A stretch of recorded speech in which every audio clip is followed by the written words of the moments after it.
Donc bonjour à tous, bienvenue à tous pour ce nouveau webinaire donc Ecomédia sur le référencement naturel pour cette fois-ci, et notamment sur la thématique de comment rebondir après des résultats décevants.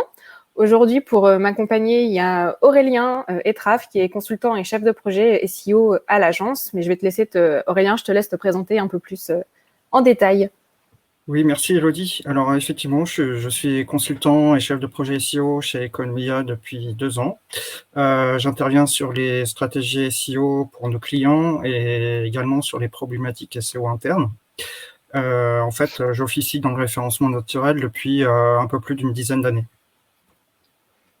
Okay, merci Aurélien. Donc voilà. Aujourd'hui, si vous êtes présent à ce webinaire, a priori, c'est que vous avez sans doute déjà lancé une stratégie autour du référencement naturel, mais que vos efforts n'ont pas été spécialement récompensés, ou en tout cas comme vous l'espériez. Alors Aurélien, est-ce que c'est fréquent ce genre de situation? Oui, en fait, aujourd'hui, on ne passe plus vraiment notre temps à devoir éduquer nos clients sur la nécessité de vraiment mener une stratégie SEO. Les entreprises, en effet, elles sont de plus en plus matures sur ce sujet et ont bien compris la nécessité d'être correctement référencées sans dépendre à 100% des investissements publicitaires notamment. Et alors, c'est quoi du coup le profil type d'un client SEO? Qu'est-ce qu'ils vont te demander spécifiquement? Alors, en général, beaucoup ont déjà mis en place des éléments autour du référencement naturel. Parfois, ils sont accompagnés par une agence ou par un expert freelance ou même en interne, en s'appuyant sur des profils plus ou moins spécialistes sur le sujet. Mais le problème qu'elles rencontrent, c'est ce qu'on entend souvent en fait, c'est qu'on a l'impression d'avoir dépensé beaucoup d'argent ou d'énergie sans que ça n'ait rapporté forcément grand-chose à la fin. Oui, ce qui n'est pas forcément le but, quoi. Mais du coup, alors qu'est-ce qu'elles font ces entreprises? Elles jettent l'éponge? Bah, je pense en fait, que beaucoup de petites structures abandonnent purement et simplement leurs efforts ou qu'elles se contentent de ce qu'elles ont réalisé jusque-là, mais ne cherchent pas forcément à aller plus loin. Et ce qui est assez dommage parce que souvent, il ne manque pas grand-chose pour pouvoir enfin atteindre des résultats. Et ça se trouve, peut-être que le plus gros a déjà été fait. Il pourrait manquer un élément technique, une bonne éditoriale, ou bien c'était un problème de mise en œuvre d'application des optimisations, où il manquait du temps pour assurer le suivi de la production des contenus, ce genre de choses. Ok. Mais évidemment, les entreprises qui nous contactent chez Ecomedia, elles ne sont pas dans une logique de résignation et de rejet du SEO, puisqu'elles ont compris en fait qu'elles pouvaient faire mieux. Ce qu'elles cherchent, c'est justement des meilleurs résultats, une externalisation du pilotage, parfois une réorientation de la stratégie, et parfois elles veulent juste challenger en fait leur agence actuelle. Donc là, voilà, notre objectif aujourd'hui, c'est évidemment de vous mettre sur la voie pour que vous non plus, vous ne vous résignez pas. Car comme le disait Aurélien à l'instant, voilà, c'est pas forcément nécessaire de tout reprendre à zéro. On va donc vous présenter 4 clés concrètes pour rebondir. Et au travers de la première, Aurélien, tu vas déjà nous expliquer pourquoi et comment il faut repartir à la chasse aux données. Alors, oui, pourquoi justement repartir à la chasse aux données? C'est très simple. Tout simplement parce que c'est très fécond de passer à côté de pistes intéressantes, notamment en termes de mots-clés à cibler. Maintenant, sur le comment, pour repartir à la chasse aux données, il ne faut surtout pas se limiter. Il faut aller au-devant d'un ensemble de sources. Donc en fait, ça, pour toi, c'est une étape incontournable quand on veut rebondir. Il faut forcément refaire cette collecte. Mais alors, ça va être quoi l'objectif de cette chasse aux données? Alors, il faut bien comprendre que la collecte des données, c'est ce qui va conditionner l'audit de départ. Donc, c'est ce qui va vraiment influencer toute la stratégie SEO derrière. Alors, ça peut arriver que la collecte de données ait été particulièrement bien effectuée, auquel cas, il n'est pas forcément nécessaire de la refaire intégralement. Mais dans la plupart des cas, on se rend compte qu'il y a eu des oublis et qu'on peut mieux faire, mieux hiérarchiser et en fait, surtout mieux évaluer l'effort Ouais, donc par en rapport à fait, notre classing. d'accord. Donc le but, en fait, à cette étape, ça va être de récolter un maximum d'idées et de combinaisons des mots-clés. On verra après comment tu les hiérarchises, mais déjà, est-ce que tu peux nous expliquer comment tu vas collecter toutes ces données? Oui, alors voilà un survol rapide de notre méthode de collecte. Il y a déjà une première étape très simple basée sur ce que nous propose directement Google. C'est via l'outil notamment Keyword Planner, qui est l'outil de recherche de mots-clés que vous connaissez tous. Il y a aussi les suggestions de Google Suggest que vous avez directement lorsque vous saisissez une requête dans le moteur. Et il y a aussi les autres questions posées et les recherches associées qui apparaissent aussi lorsque vous saisissez votre requête sur Google. Alors ça, est-ce que tu peux nous en dire 2 mots là, sur les autres questions posées et la recherche associée? Oui, alors c'est vraiment 2 modules différents qui sont directement affichés dans les pages de résultats et ils s'activent en fonction de la requête et de l'intérêt. Et c'est ce qui permet d'obtenir des idées directement en relation avec la requête initiale. Et ensuite aussi, en plus de ces modules, ce qu'on oublie parfois, mais qui peut être aussi intéressant, ce sont les extensions Google Images. Elle propose des mots-clés thématiques en rapport avec la requête initiale. Mais c'est des mots-clés un peu plus larges. C'est pour aller un peu au-delà de ces modules de base. Donc en fait, c'est ce qu'on voit là dans ton exemple en bas, dans les petites bulles. Ça ne va pas être des propositions de nouvelles images. C'est juste les petites bulles qu'on voit en dessous de ta requête. Oui, c'est tout à fait ça. Ok, alors merci Aurélien. Tout ça, donc ça va être plein de petites astuces, mais est-ce que c'est déjà connu par tout le monde, tous ces outils? En fait, c'est vrai que clairement, j'annonce rien de révolutionnaire en disant tout ça, mais je me rends compte que c'est régulièrement oublié pour plusieurs bonnes ou mauvaises raisons. Et ce qui est surtout important à cette étape, c'est vraiment de ne pas se limiter. Il faut vraiment noter toutes les idées possibles. Et du coup, tu vas utiliser d'autres outils externes comme SEMrush ou d'autres? Oui, il est nécessaire de compléter les données fournies par Google avec différents outils externes tels que SEMrush, Google Search Console, et pour avoir des informations sur les mots-clés positionnant le site, mais aussi afin de benchmarker, notamment avec SEMrush, les mots-clés sur lesquels vos concurrents principaux se positionnent. Ok, donc une fois qu'on a utilisé ces différentes sources, qu'est-ce qu'on fait ensuite? J'imagine que tu ne te contentes pas de ça quand tu fais tes audits pour les clients. Alors non, bien sûr, c'est juste une première base. Il reste encore beaucoup à faire.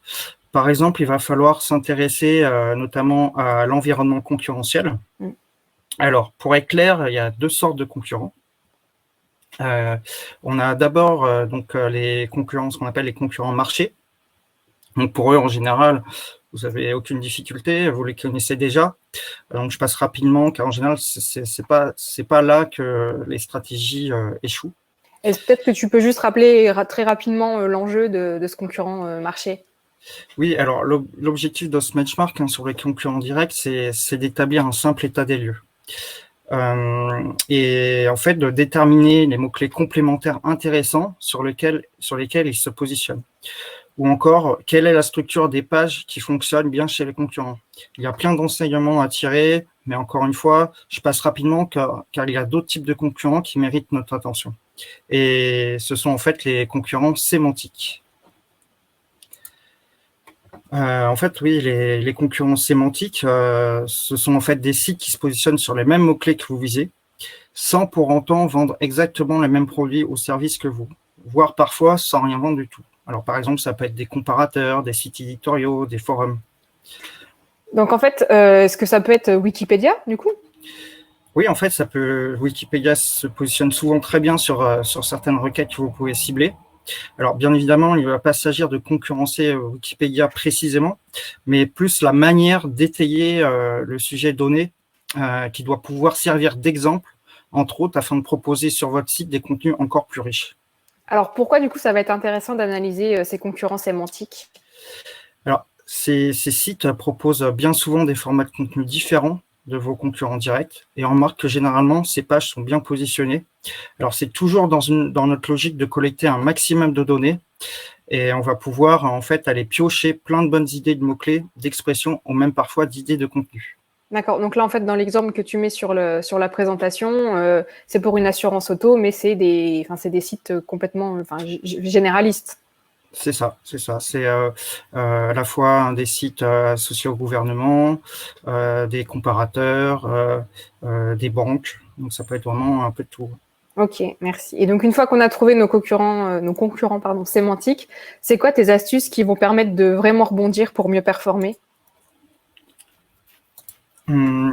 Alors, Du coup, pardon, excusez-moi, je me suis perdu. Alors, si vous avez bien suivi les conseils de nos 3 slides précédents, alors en fait, oui, certainement, vous avez déjà un fichier Excel vraiment à rallonge, avec des centaines de mots-clés, voire même des milliers.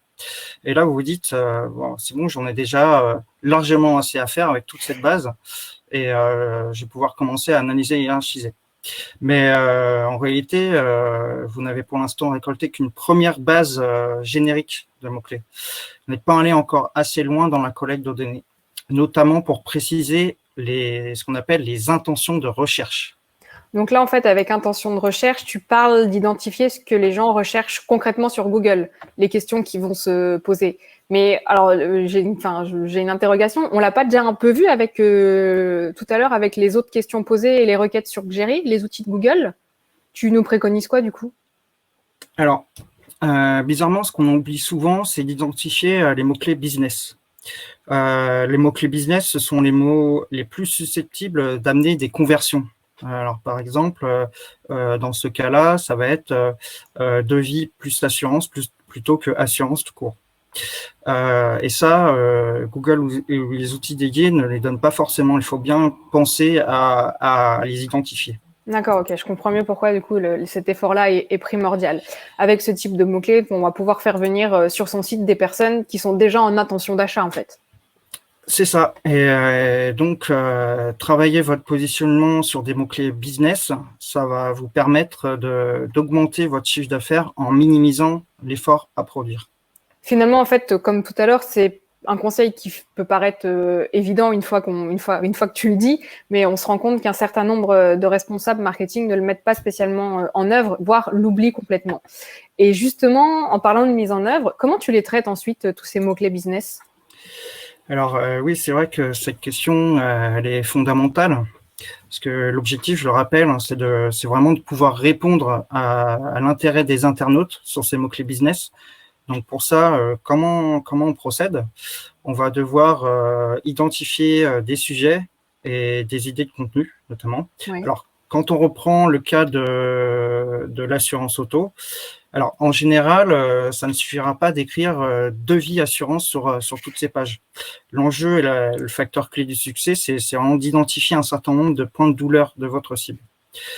Donc, si je fais par exemple, si vous faites une simple page devis d'assurance en ligne avec un formulaire, vous risquez de ne pas être bien positionné sur Google. La page ne contiendra pas assez de contenu pour être référencée comme pertinente, et à juste titre parce qu'en fait, elle répond pas réellement à un point de douleur. Personne n'a vraiment de mal en fait à obtenir un devis pour une assurance. Mais par contre, avant que l'internaute fasse sa souscription, il se demande peut-être combien de devis différents il doit réaliser, ou même comment comparer plusieurs devis d'assurance. Si on s'aperçoit en fait que c'est une vraie difficulté pour eux, alors il faut intégrer ce type de contenu dans sa page ou via des leviers de contenu intermédiaires. D'ailleurs, là, regardez, je vais lister quelques exemples de suggestions lorsqu'on saisit la requête sur Google. Et, donc, sur les 2 premiers résultats organiques de la simple requête devis assurance auto. Donc, tout de suite, on a des questions qui sont assez engageantes, en fait. Oui, elles sont bien orientées, effectivement. Et du coup, est-ce que c'est pas aussi un moyen de répondre aux nouvelles façons d'effectuer des recherches? Je pense notamment aux commandes vocales sur les smartphones ou les enceintes connectées. Oui, alors, c'est clair que vous prenez clairement un avantage supplémentaire si vous savez créer des contenus qui répondent réellement en fait, à ces intentions de recherche énoncées, non plus par 1 ou 2 mots-clés, mais par une question spécifique complète. Et en plus, ces requêtes sont vraiment engageantes. Et d'ailleurs, c'est aussi une chance d'apparaître en position 0. Mais alors, s'il y a position 0, du coup, l'internaute, il va pas aller sur notre site, il aura sa réponse dès sa page Google. C'est que pour la notoriété, du coup, c'est cette position 0? Alors, pas forcément, parce que la position 0, vous savez, un petit extrait qui apparaît tout en haut de certaines requêtes. C'est un résumé de la page. Et en fait, cette position 0, elle donne juste quelques premiers éléments de réponse. Donc, c'est suffisant, ça peut être suffisant sur certaines questions simples, mais par contre, sur un contenu dense, ça donnera envie d'aller visiter le site. D'accord, ok, je comprends mieux. Mais les recherches vocales, on voit que c'est souvent sous forme de questions, donc il faut quand même travailler des contenus sous forme de questions pour réussir à ressortir, en fait. Oui, tout à fait. C'est tout l'intérêt de créer des FAQ, par exemple. Et d'ailleurs, c'est une partie prenante en général de toute stratégie de contenu désormais. D'accord. Pour rebondir et repartir sur de bonnes bases dans votre nouvelle stratégie SEO, voilà, vous allez donc devoir regrouper toutes ces données sans vous limiter et en ratissant large. Mais alors ne vous inquiétez pas parce que pour la plupart, vous les avez ou vous les connaissez déjà, comme on vous l'a dit. Donc ça va être assez rapide. Et donc ça nous amène à la deuxième clé où là, vous avez récolté des données donc depuis plein d'endroits différents. Alors, vous avez peut-être un immense fichier Excel, comme disait Aurélien tout à l'heure, mais vous n'allez pas pouvoir tout traiter. Vous ne pouvez pas vous positionner sur toutes vos idées de mots-clés. Il va falloir faire du tri et hiérarchiser vos idées pour obtenir vos premiers résultats. On va évidemment vous donner les clés pour traiter toutes ces données. Aurélien, du coup, dans les projets que tu pilotes, tu commences par quoi pour trier et hiérarchiser les données ? C'est vrai que avant de partir bille en tête, il faut encore avoir peut-être une démarche logique dans cette sélection de mots-clés. En fait, dans un premier temps, on va d'abord réaliser une sorte de mind map pour pouvoir coupler les termes entre eux. Donc, c'est ce que vous voyez sur la slide. Le but, c'est vraiment de pouvoir tester toutes les variantes prioritaires. Les variantes peuvent aussi concerner des localisations, par exemple pays, région, département, ville, si ça s'y prête. Le but étant d'être sûr d'embarquer vraiment toutes les possibilités liées aux thématiques clés du site.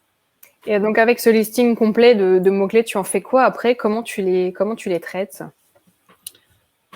Alors, afin d'affiner cette sélection de mots-clés, il va être important aussi ensuite d'évaluer l'effort quant à ces différents mots-clés.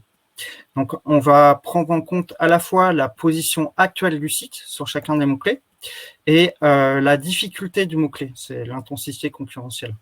Car clairement, en fait, c'est inutile d'aller essayer de se positionner sur un mot-clé où l'on n'a aucune chance, notamment face à des concurrents sémantiques. Et l'effort se mesure également en lien avec le budget. Alors, avec un petit budget, on réduira le nombre de pistes à suivre pour se focaliser sur les plus incontournables. Donc, quand tu parles d'intensité concurrentielle, c'est dans le tableau, en fait, c'est le keyword difficulty ou difficulté du mot-clé. Et à quelle limite, du coup, tu considères que tu peux traiter ce mot-clé ? Alors, en général, je me fixe, pas véritablement de chiffres, car tout est fonction également de la thématique et du positionnement actuel éventuel sur le mot-clé du site. Voilà, c'est vraiment une donnée, un KPI à prendre en compte, mais qui s'inscrit avec les autres données. Et encore une fois, il faut surtout y mettre de l'intelligence. Si c'est un mot-clé vraiment stratégique, particulièrement un mot-clé business, alors l'effort vaudra quand même le coup. De même si le site se positionne déjà en première page sur le mot-clé qui est concurrentiel. Et alors, en quoi ça va aider à rebondir de revoir tous ces mots-clés ? Si on reprend tranquillement le contexte, qu'est-ce qu'on a vu depuis le début pour l'instant ? Alors, qu'il fallait récolter un maximum d'idées de mots-clés, et particulièrement des mots-clés business. 2, qu'il est nécessaire de hiérarchiser en fait l'effort en y mettant du sens. Alors, pourquoi on fait tout ça ? Tout simplement, oui, pour réaliser un plan d'action réaliste en fait en lien avec les objectifs et le budget disponible. Et l'évaluation de l'effort associé à cette collecte de données très large nous permet d'aboutir à un plan d'action mieux calibré. Les chances d'obtenir de meilleurs résultats seront bien meilleures. Okay. Et d'ailleurs, c'est pas la taille de l'audit qui compte, mais c'est bien le plan d'action qui en résulte. Voilà, un bon audit nécessite un travail d'analyse poussé, mais au final, c'est vraiment le plan d'action stratégique qui doit pouvoir tenir, qui peut même tenir en moins d'une page en fait. Hein. Il doit être très simple, précis, priorisé et évidemment adapté à votre budget et surtout à vos objectifs business. Donc avec ce principe de priorité, on va maintenant s'intéresser à la qualité des contenus qui va permettre donc aussi une priorisation des actions, d'où la nécessité de faire un bon choix dans ces mots-clés. Alors c'est pas parce que vous allez créer toujours plus de contenus qu'ils vont être meilleurs pour Google ou pour l'internaute qui va faire sa recherche. Il faut garder quand même une certaine uniformité.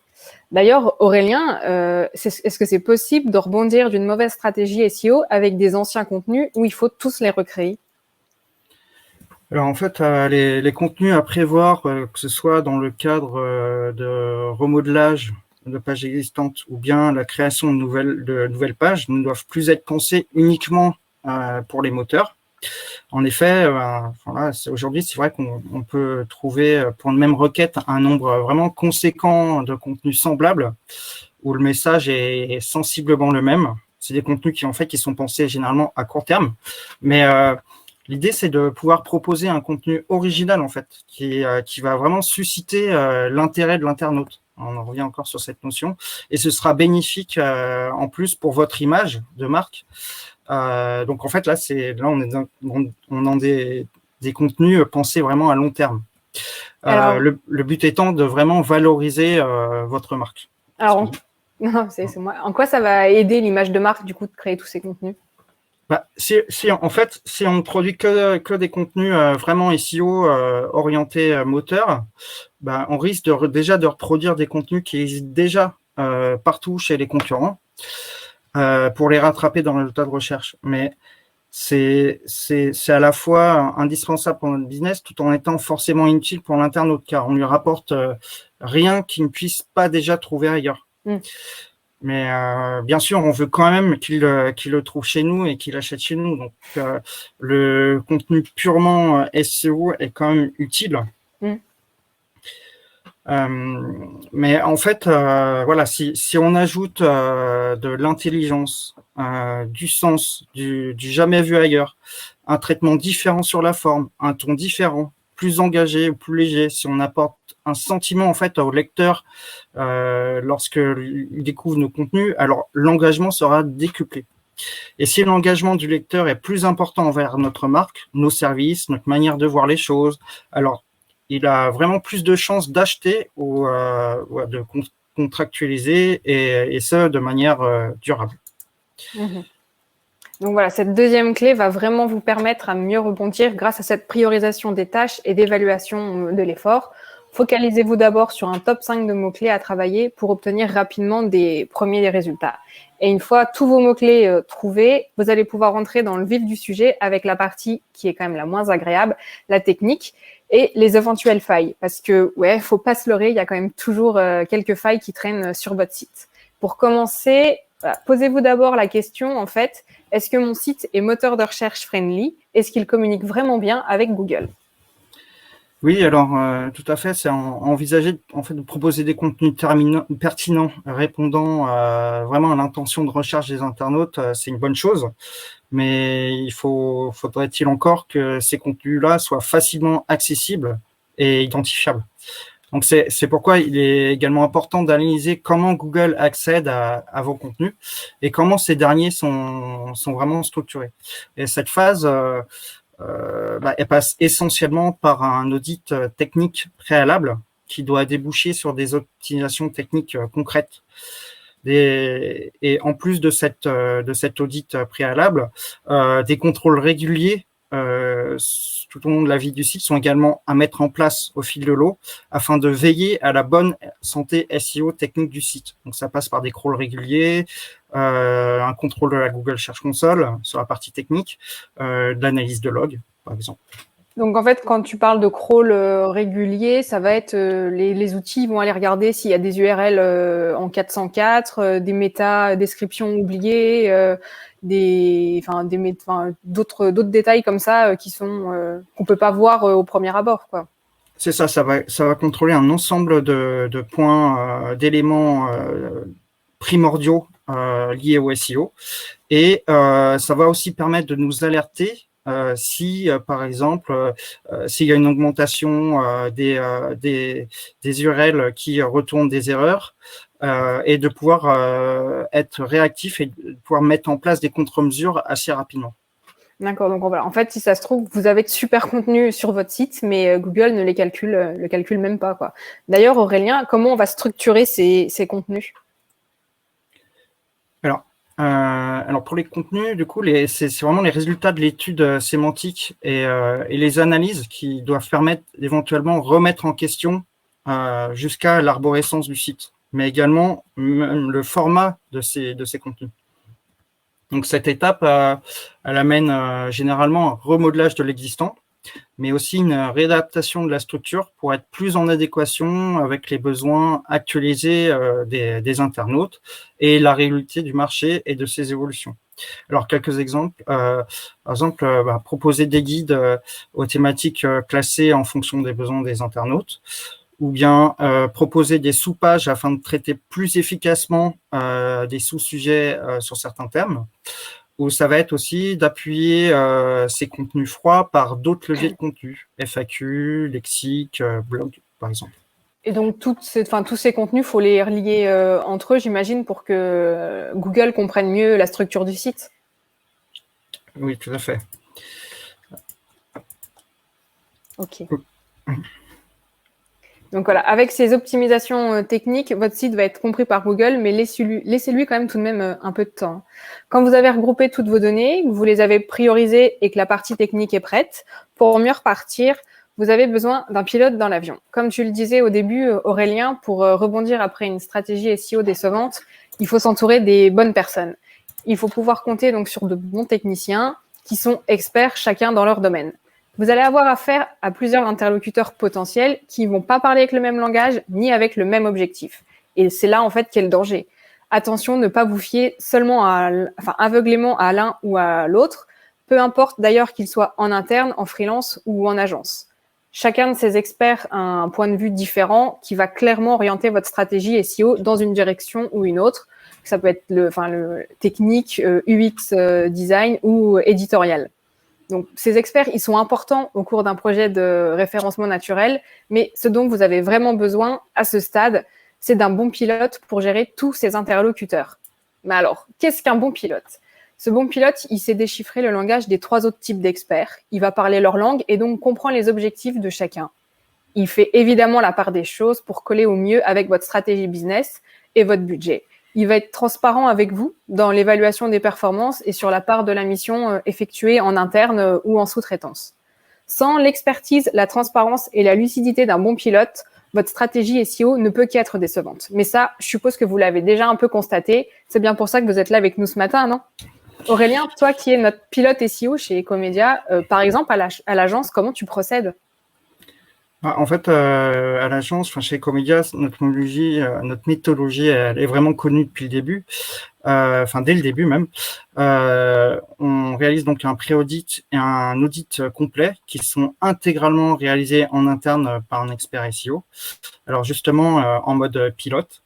Et c'est lui qui va interpréter l'analyse pour en déduire ce fameux plan d'action. Alors, pour être cohérent avec vos objectifs business et votre budget, ce plan d'action, il ne peut qu'être que sur mesure. Ouais, d'ailleurs, on dit toujours que si une agence indique un tarif tout compris dès le début, c'est quelque part, il y a un loup, quoi. Mais alors, pour en revenir à notre notion de pilote, est-ce que tu aurais un exemple concret qui viendrait illustrer notre propos? Alors, oui, tout à fait. Oui, alors par exemple, dans le secteur de la santé, une agence avait conseillé à l'un de nos clients de produire du contenu ciblant des mots-clés de très longue traîne. Alors, c'est un bon conseil, sauf que la stratégie, elle n'avait pas été suffisamment globale et elle laissait de côté les mots-clés vraiment stratégiques. Donc, les contenus produits étaient d'excellente qualité, mais à la fin, ils n'ont pas permis de générer assez de trafic vers les appels à l'action les plus pertinents pour générer le but final qui est de générer des conversions. Donc là, en fait, s'il y avait eu un vrai pilote, il aurait su donc déjà récolter toutes les données pertinentes en termes de mots-clés à traiter, dont les mots-clés plus business, les trier en y mettant du sens pour hiérarchiser donc l'effort à fournir, et ainsi l'objectif aurait sans doute été plus facilement atteint. Voilà, on voit qu'il faut vraiment une approche globale et ne pas s'enfermer dans une fenêtre trop limitée finalement. C'est ça. Donc, assurez-vous donc voilà qu'il y a bien un pilote dans l'avion et qu'il est entouré d'experts chacun dans son domaine. Ça sera un signe de confiance et de travail de qualité pour préparer au mieux votre nouvelle stratégie SEO. Même en ayant eu des résultats décevants auparavant, rien n'est jamais perdu. Vous pouvez toujours rebondir. Voilà, donc avec toutes ces clés, on espère vous avoir éclairé sur la façon de rebondir après des résultats SEO décevants. Si vous avez des questions, n'hésitez pas, on y répondra avec le plus de précision possible. Et sinon, si vous avez des questions un petit peu plus complexes qui pourraient prendre un peu plus de temps, n'hésitez pas à nous contacter directement par mail.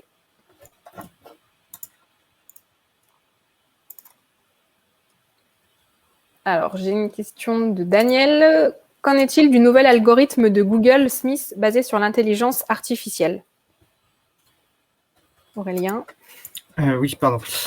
Oui, alors en fait, c'est vrai que maintenant, les différentes mises à jour récentes de Google, c'est vrai que l'idée c'est de comprendre de plus en plus en fait cette fameuse intention de recherche des internautes. Et du coup, on voit bien que les différentes mises à jour vont dans ce sens-là. Donc, on en revient à ce qu'on disait, à ce qu'on vous disait du coup dans ce webinaire.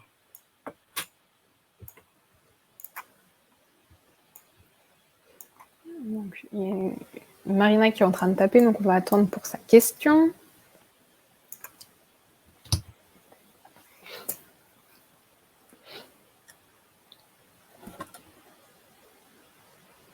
Alors, Marina te pose la question, Aurélien, si on n'a pas forcément accès aux outils cités, Google Search Console, SEMrush, comment on fait? Eh bien là, voilà, tout est dans l'intérêt de justement travailler avec nous, par exemple, parce que nous, on a accès à ce style d'outil qui peut constituer un coût si vous êtes annonceur. Et nous, du coup, on est amené à utiliser ces outils tous les jours. Donc, évidemment, on partage ces données avec vous pour établir de la manière la plus précise la stratégie. Merci Aurélien.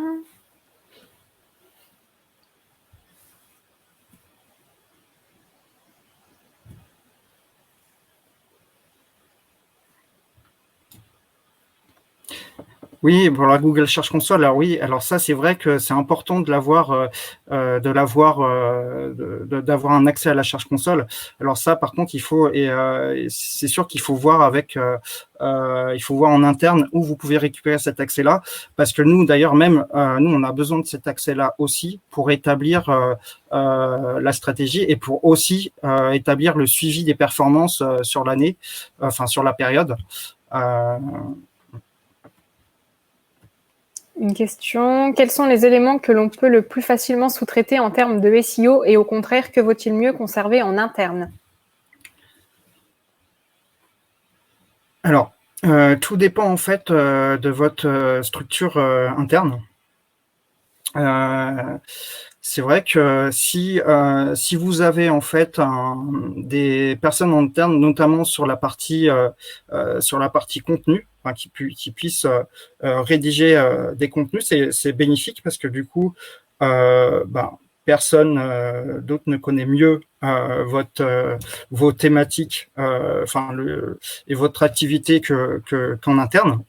Mais après, il y a quand même des solutions pour pallier à ces manques si nécessaire. Et c'est justement là qu'on peut intervenir en vous proposant nos partenaires sur la partie éditoriale. Ok, alors quel va être selon vous l'impact de Core Web Vitals? Pensez-vous que ça doit être le souci numéro 1 des directions marketing pour les prochains mois?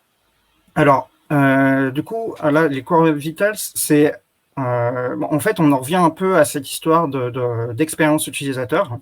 Parce qu'évidemment, si les pages mettent trop de temps à charger, l'internaute risque de quitter prématurément le site et ça envoie un signal, ça peut envoyer un signal un peu négatif en fait à Google, comme quoi le contenu n'est pas intéressant pour l'internaute. Donc, alors c'est vrai qu'il faut en tenir compte, mais il faut aussi prendre la mesure que c'est que un des éléments parmi tant d'autres en fait. Donc, il ne faut pas baser tout uniquement sur cet élément. Il faut faire la part des choses en fait. Donc, tout l'intérêt en fait de définir tout ça au début lors de la stratégie SEO pour mesurer l'effort et dans le plan d'action. D'accord. Et donc, il y a Marina qui rebondit encore sur tous les outils. Est-ce qu'il y en a d'autres, des outils d'analyse qui sont gratuits? Alors oui, il y a plusieurs outils gratuits, mais après, voilà, par exemple, si vous voulez tester, justement, là, on parlait des Core Vitals, donc vous pouvez par exemple vous baser sur Google PageSpeed pour tester les performances de votre site. Vous pouvez aussi, par exemple, alors pour cette histoire de temps de chargement, vous pouvez aussi vous baser sur un outil tiers autre Google qui est gratuit aussi, qui s'appelle Web Page Test. Donc voilà, il y a vraiment plein d'outils en fonction de chaque chaque élément. Vous pouvez en fait identifier vraiment plein. Enfin, on peut vous accompagner en fait sur l'ensemble de ces outils-là pour arriver à identifier en fait tous les points de douleur et mettre le doigt sur les actions à activer prioritairement. Une question de Carole. Y a-t-il des technos de dev de sites plus adaptés que d'autres pour une meilleure visibilité Google en référencement? Ou est-ce complètement indépendant? Non, en fait, évidemment, évidemment, il y a des technologies qui vont être plus SEO friendly que d'autres. Mais l'idée, c'est forcément, si vous avez si votre site est sous une technologie particulière, il y a toujours des solutions pour faire en sorte de rendre au maximum votre site le plus SEO friendly possible. Merci. Est-ce qu'il y a d'autres questions?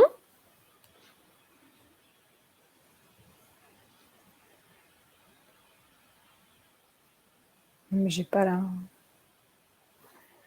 Ah. Oui, on a encore une question. Oui. Marina, donc en premier, c'est de se focaliser sur l'analyse sémantique.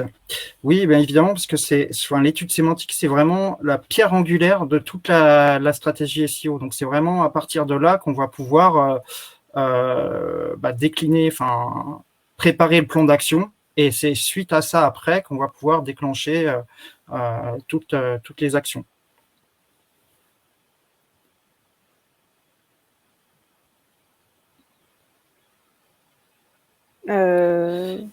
Oui, du coup, alors merci Marina.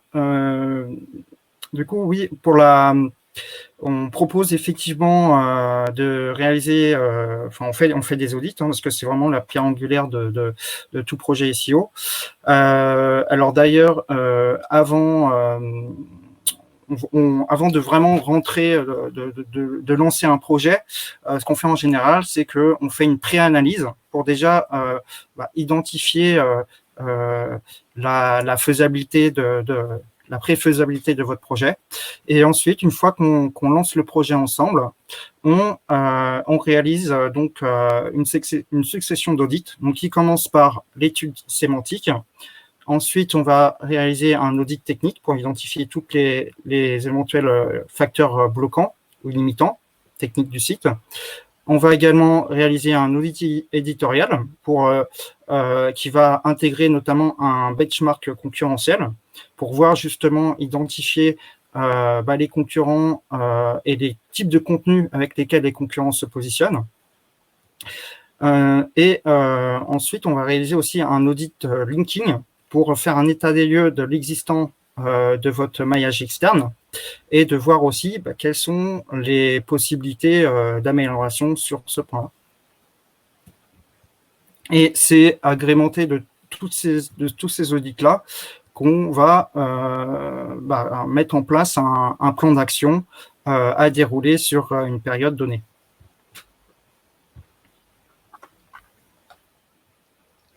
Voilà, enfin vraiment, si vous avez plus de questions à nous poser ou justement notamment pour des pré-audits, voilà, n'hésitez pas à nous contacter. Il y a le mail et le numéro de téléphone qui restent. Alors, une dernière question sur le contenu dans le B2B. Comment bien placer le curseur entre suffisamment de contenu pour de bons résultats SEO, mais sans se laisser dépasser? Le contenu, c'est chronophage. Quelles sont les bonnes pratiques en la matière? Alors, c'est vrai que c'est une question assez vaste, on va dire. Alors, c'est vrai que comme d'habitude, hein, tout dépend de la thématique. Parce que, donc même s'il s'agit de B2B, en fonction de la thématique, on aura des applications qui seront différentes. Et aussi en tenant compte de vos contenus existants. Donc c'est vraiment en fonction de ça, hein. Et on peut, si ça s'y prête, en fait, on peut soit vos contenus, il est déjà assez pertinent et du coup on va plutôt activer en fait on va plutôt essayer de s'appuyer sur du linking externe. Soit votre contenu il n'est pas assez pertinent et du coup on va remodeler une page existante de votre site, ou sinon votre arborescence actuelle ne permet pas d'intégrer ce contenu-là, donc du coup on vous proposera d'améliorer votre arborescence. Et on peut aussi vous accompagner pour activer des leviers de contenu complémentaires. Voilà, tout est fonction à chaque fois de cette fameuse étude sémantique préalable qui va tout déterminer.